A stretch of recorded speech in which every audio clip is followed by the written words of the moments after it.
Hey guys, I forgot to give you an update on the build. It's going to be going through a lot of changes because I think I'm going to be replacing the whole front of the bike. Still having issues with the forks, and I figured it'd be just cheaper just to replace the whole front of the bike with a new crank and everything else. Like, I still need shifters, I still need a bottom derailleur. The crank is questionable, so I might as well just get a new bike. I mean, I'm not really changing the back, I'm just replacing the front, right? So I'm getting a Walmart bike for 220 bucks, but it will have the disc brake compatible front forks, thick ones like that. The zoom brakes are bled, as you can see they're nice and tight, both of them. And found a trick I learned off of off of YouTube, actually. A guy says you really don't need the fill kit. You can just basically use something like this. This is a saline bottle, but it has a point on it, and I just basically take the filler screw out and stick the nose in there and give it a squeeze. And as you're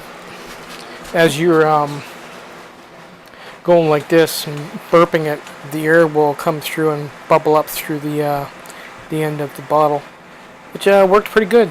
It took a while, but eventually it started to get tight.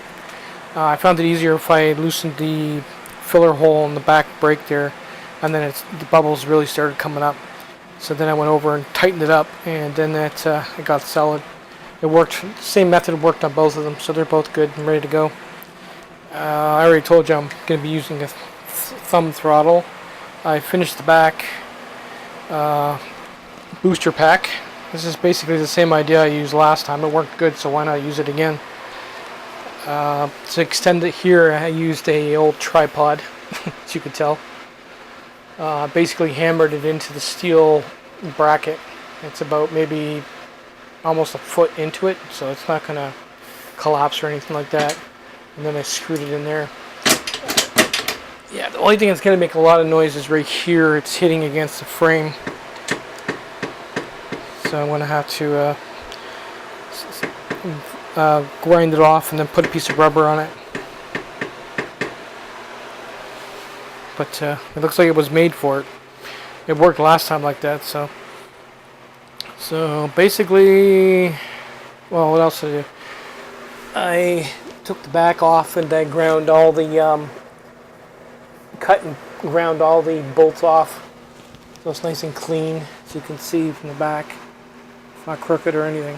It's perfect. To tell you the truth, it's better than my last one. Yeah. So, like, there's no way around it. Just make sure you have a decent pair of forks on a bike before you go ahead and build. Like, I might lose the shock, which is really going to suck. I wanted to keep that, but I don't really need it. But we'll see. Well, we're not going to see. We're getting a new bike. So let's kiss this one goodbye. It looks nice, but it's, really, it's just, I hadn't planned on using both bikes. Like, I had planned on cutting them up and using them for the back end only. It's just that I didn't have a bike at the time, so I used this one.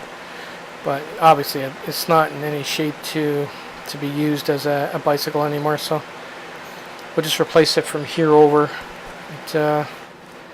Make it safer, and once it's installed, be ready to ride. But I got the brakes out of the way and I got that out of the way. That's the main part. I'm still leaving the wiring until the next bike gets here, because then I'll know exactly how to wire it up and where everything's got to go. Because once I get rid of this bike here, I'm going to have to remount the controller, because that's mounted to this top bar here. And one of the issues I have is this might be up here. If that's the case, then it's going to be on an angle, which was no good for me. The only reason I use this as a battery tray is because it was flat.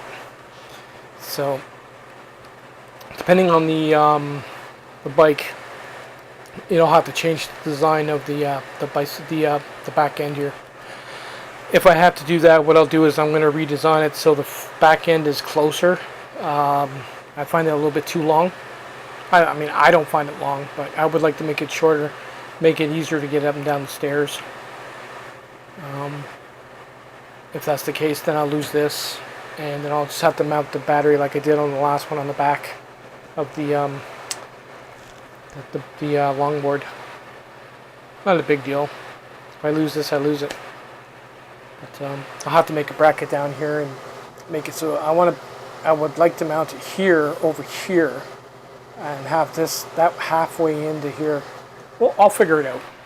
Once we get the bike in, we'll know exactly what I'm going to do. We'll see. Later, guys.